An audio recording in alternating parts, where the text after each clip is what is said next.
Jackie, ladies and gentlemen, it is my utmost pleasure to join you and to discuss the most pressing security issues of our day, cybersecurity. The need to bring like-minded people together from across Europe and North America is an essential part of maintaining our freedom. So I would like to thank Ibec Global for virtually hosting us today, as well as Professor Kieran Martin. Kieran, my dear friend, thank you so much for your personal commitment to supporting allied and international staff efforts to enhance cyber defense and our response. Thank you so much. We are indebted to you. Your tremendous support is valued, and we look forward to seeing each other soon. We all know that technology has always shaped warfare. Since the beginning of human society. And the 20th century saw the invention of aircraft, tanks, and nuclear weapons.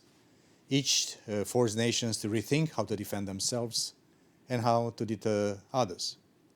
We are living again in an age of disruptive technological change, from cyber to artificial intelligence to big data or biotech, quantum computing or the competition in space.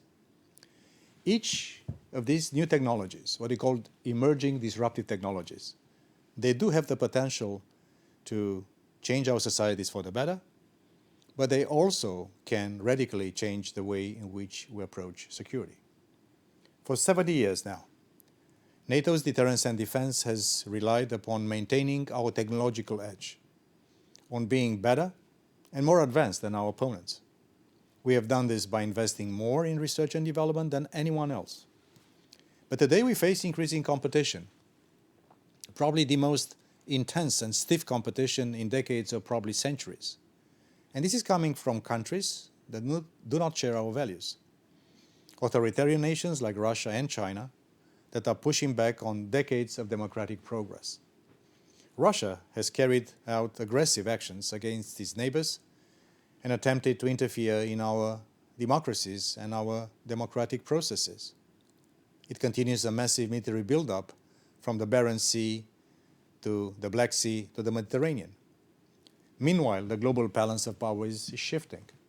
China is assertively using its might and technological advances to coerce other countries and control its own people. It is expanding its global economic and military footprint, not only in Asia-Pacific, but in Africa, in the Arctic, and in cyberspace. They are also investing in our critical infrastructure, from 5G networks to ports and airports. We also seen the news, and this was a surprise to some, that China only last month successfully tested the new hypersonic missile capable of carrying a nuclear weapon at incredible speed around the globe while avoiding missile defenses. Patterns of innovation are also changing. Traditionally, just a few decades ago, developments in defense technology have been driven by governments, by public investment in R&D. Such was the innovation and invention of atomic weapons, the GPS, or the internet. But today, more than 80% of innovation pertaining to security is done in the private sector, in academia. So our partnerships with industry, with the defense and technology sectors across Europe and North America, is today more critical than ever. Because private-led innovation can also mean that new technologies are available to everyone at the same time.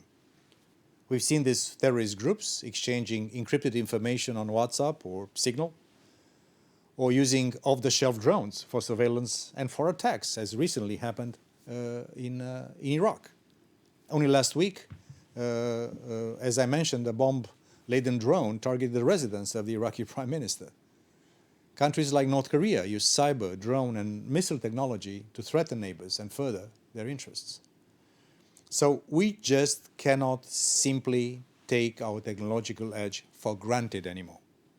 Our future security depends on our ability to understand, to adopt, and implement emerging and disruptive technologies at a speed and at scale. And NATO is a key driver in this change. Our Secretary General, Jens Stoltenberg, has appointed me the chair of the Innovation Board in NATO. it is my job to drive forward all areas of technological innovation within our alliance. We are also making significant progress, particularly when it comes to cyber. Cyber threats are complex, destructive, coercive, and becoming ever more sophisticated and frequent. In 2016, in our wisdom, our leaders decided at the NATO summit in Warsaw to designate cyberspace as an operational, a military domain, alongside land, sea, air, and space. And by the way, in 2019, our leaders declared also space as an operational domain, the fifth operational domain. NATO has recognized that a cyber attack could be grounds to invoke Article 5 of NATO's founding treaty. This means that an attack on one ally in cyberspace can be seen as an attack on all allies. We have agreed to integrate national cyber effects, also known as offensive cyber, into alliance operations and missions, increasing our response options.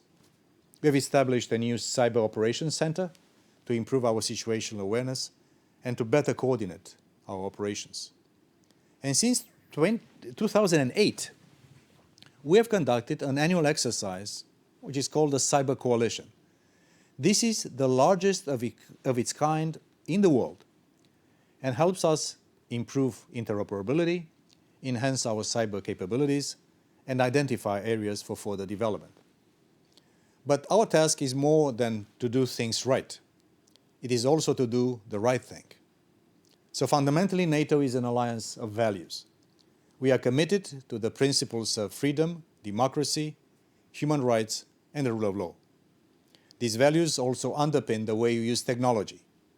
This means standing up for those values and rule-based international order. International law and norms of responsible state behavior are already established in cyberspace. NATO follows closely the work in other fora, such as the UN, and we support efforts to reduce the risk of conflict in cyberspace and promote cyber stability.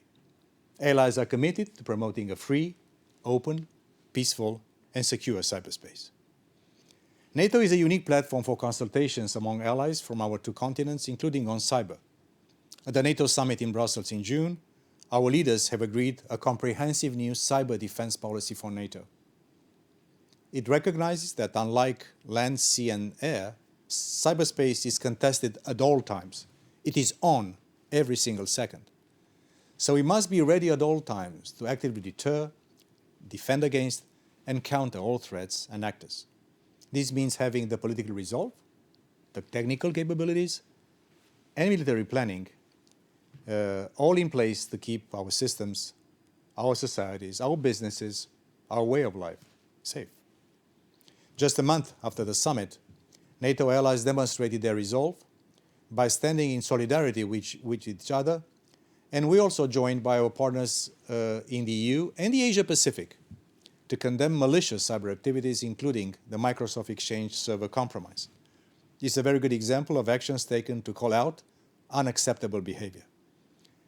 There are rules that govern cyberspace, and we need to uphold them. NATO is also taking steps when it comes to other disruptive technologies.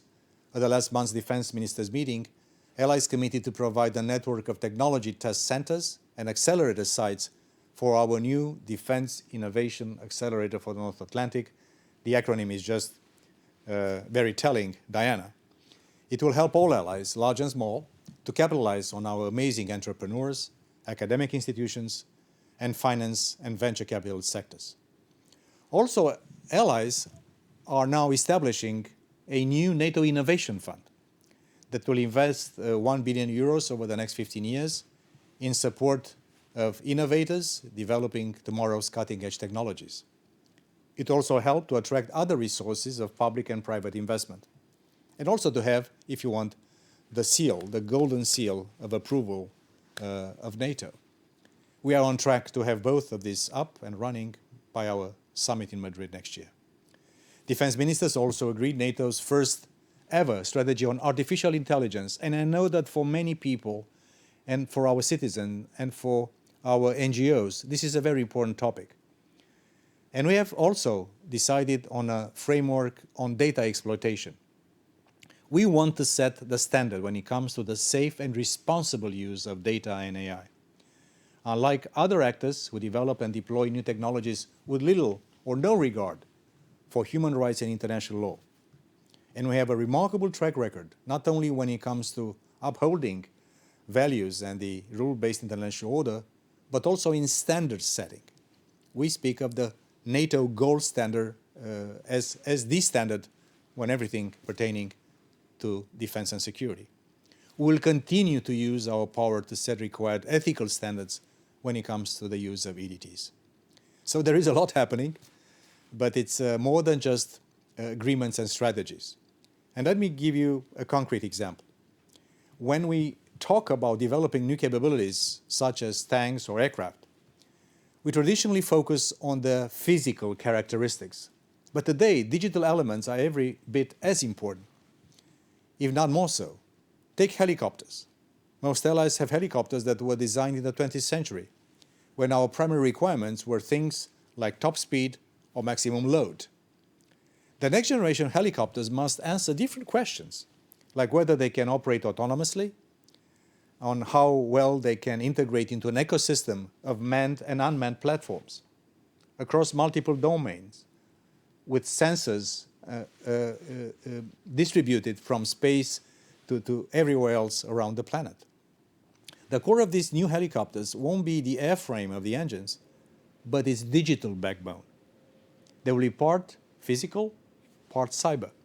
This is about managing vast amounts of data with various AI applications, about ensuring that all allied armed forces maintain their ability to operate seamlessly together, which we call interoperability in NATO jargon, and about being ready for whatever new technologies are still over the horizon.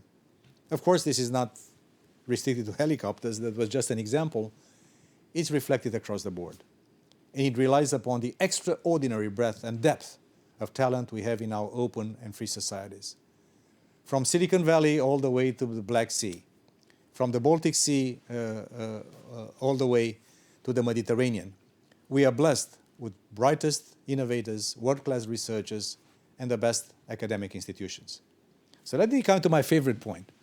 Open societies, where people can think freely, act freely, collaborate freely, and innovate freely, and speak up their minds freely, are the best way to ensure that our technological edge in these very competitive and uncertain times is maintained, and why not, even progressed.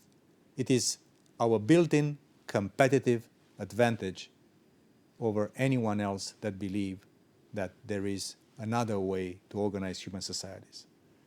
Whether we are talking about cyber or any other new and disruptive technology, here in NATO, our allies and our partners from around the world, we must be all prepared.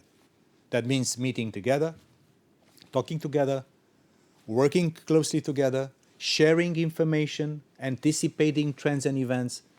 And some of my colleagues in the Innovation Board say, put our ear on the track rail just to anticipate the new technologies that inevitably will come our way, will impact sometimes positively our societies, but also are called to make sure that our freedom, our security are protected in the decades to come. So that's from NATO headquarters, a little bit of our thinking. Jackie, thank you so much again. And Kieran, my good friend, thank you so much for having the ideas of including NATO and myself in this very important discussion.